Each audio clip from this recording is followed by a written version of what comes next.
สวัสดีจ้าทุกคนวันนี้ยายวิจะพาทุกคนมากินบาร์บีคิวเจ้าคิดจังเลยเจ้าถึงอยากกินบาร์บีคิวยายวิเรื่องของเรื่องก็คือยายวิมีเห็ดแต่ทุกคนเห็ดขาใหญ่ๆนะเพิ่นเอิ้นเห็ดอีหยังเฮ้อโอ้โหบ้านนอกอีแล้วยายวินี่ก็ได้ เห็ดอันนี้นะเขาเอิ้นเห็ดอีหยังเฮ้อยายวิก็บ่ฮู้เนาะ ยายวิซื้อมาใส่ผัดเห็ดรวมมิตรงานโต๊ะจีนจ้าทุกคนมันเหลือก็เลยคิดอยากกินย่างเห็ดขึ้นมาเลยย่างเห็ดแล้วก็ท่าด้วยน้ำมาล่านะทุกคนยายวิก็เลยคิดอยากถ้าแม่นว่าสิย่างแต่เห็ดมันก็จังไดอยู่เนาะยายวิก็เลยสรรหาทุกอย่างที่ยายวิอยากกินมาย่างก็เลยกลายเป็นบาร์บีคิวอยากกินอย่างยายวิก็จกจากตู้นั่นแหละมาย่างก็เลยกลายเป็นหลายอย่างเลยเยอะแยะมากมายสิมีทั้งเนื้อก็มีแล้วก็หมูก็มีเบคอนก็มีเด้บาดนี้เลยกลายเป็นงานใหญ่เลยจ้าเบคอนพันเห็ดเข็มนี่แหมเป็นอีหยังที่แซ่บขนาดเด้อซุ่มพวกผู้ชายเพิ่นก็ซ่อมเตียงจ้าเตียงอันนี้หันถึกฝนหลายมันก็เลยหักเบิดส่วนสาวๆก็ช่วยกันเสียบบาร์บีคิวไปส่วนอันนี้หันก็แม่นสาวๆอยู่บ่เนาะ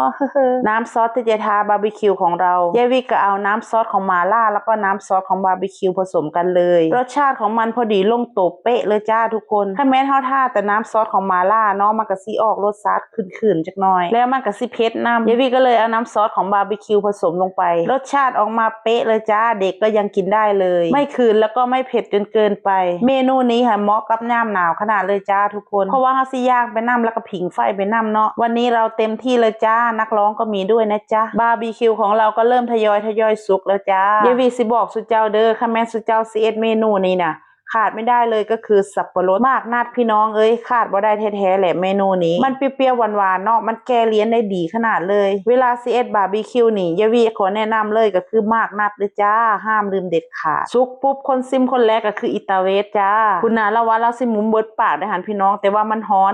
สรุปก็คือค่อยๆกินส่วนนักร้องก็เต็มที่เลยจ้าวันนี้จังว่าเพลงอย่างสรรหามาร้องเบิดเอาโลดส่วนพี่บูแนวที่เพิ่นมากที่สุดก็คือเบคอนพันเห็ดแต่ว่ามันก็แซ่บอีหลีได้เบคอนพันเห็ดนี่ซุกน้ำบ่ทันพุ่นละแย่งกันกินขนาดเลยปรากฏว่าจานแรกที่วางลงไปแป๊บเดียวเบิดเลยจ้าพี่น้องก็อิตาเวสแล้วบอกว่ามันแซ่บแห้งเนาะก็เลยมีแต่คนอยากซิมส่วนพี่ปาไม่ต้องบอกพี่ปามนะชอบ